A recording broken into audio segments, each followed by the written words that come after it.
Hey mamas, welcome back to the 3-part series where I'm talking about the phases of labor. In this video, we are talking about transition, the ring of fire, and delivery. Thanks for watching this video. If you are new to my channel, don't forget to subscribe and hit the bell so you don't miss any of my future videos. So in the last 2 videos, I talked about the early phase of labor as well as the active phase of labor. And now we are heading into transition and delivery. And so this is a really intense part because labor builds and it becomes a lot more intense, a lot more like energy, and a lot more exciting because you're getting closer and closer to meeting your baby. But the transition stage is like the most intense part of labor, but take heart because while it's the most intense part of labor, most challenging, it's also the shortest part of labor. And so there is a light at the end of the tunnel. So transition is when your cervix does the last little bit of dilation before you can start pushing out your baby. So it goes from about an 8 centimeters to the full 10 centimeters. And so it's a super intense but super exciting part of your labor. Your contractions are also going to be really, really intense at this point. They're going to be like 60 to 90 seconds long and like 2 minutes apart. So basically your contractions are like on top of each other. For a lot of women during transition, they get this like burst of emotion where they're like, I can't do this, or they're like, I want to run away, or I'm gonna stop labor right here. And this is actually a really good sign for doulas or nurses or midwives because it shows that birth is imminent. Most women during this transition period or this phase are like, I can't do this before they do it.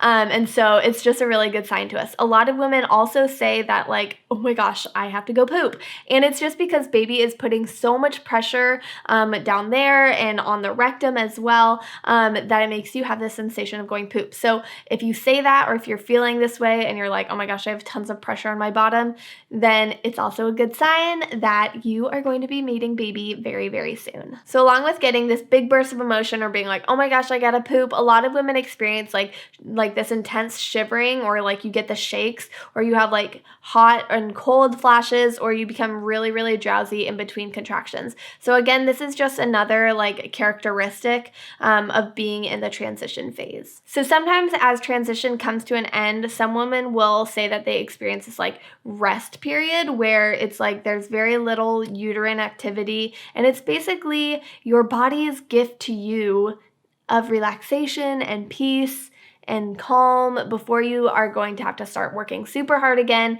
as you push and deliver your baby. So not every woman experiences this. If you do, you are very blessed. If you don't, that's okay. But some women do experience this little rest period after transition. So a lot of times as transition comes to an end, even if you have had this little rest period that some women have that is so blissful, it won't last forever. Pretty soon those contractions are going to pick up again as baby makes his or her way down deeper into the birth canal. And this is a big moment where a lot of moms say that they experience what's called the ring of fire. And basically the ring of fire is just this intense burning sensation that as baby pushes against those vaginal tissues and they're really, really stretching, it's just creating this really like hot, intense burning sensation. Because like think about when you're stretching, when you're really tight, you have that like that burning feeling in your muscles. It's kind of like that within your like vaginal tissues. And this is not a bad thing. So I want you to think about like if you have this like burning sensation where it's like, oh my gosh, like my vagina's on fire. What are you gonna do? You're probably going to resist that urge to bear down. And when you resist that urge to bear down, baby's head is gonna come a little bit back into the birth canal. And it's going to give those vaginal tissues a little bit of more time to like expand. And so that baby doesn't just like pop right through them. And so it helps actually like stretch those tissues like slowly so that you avoid tearing. So this ring of fire is actually like kind of a blessing, even though it might be uncomfortable. So as baby descends further and further into the birth canal and maybe you're experiencing this ring of fire, oftentimes care providers are going to provide perennial support just to help you avoid getting that tear. Like, you know, you don't want that. And so they'll just put a little bit of support using their fingers usually to help avoid that tear.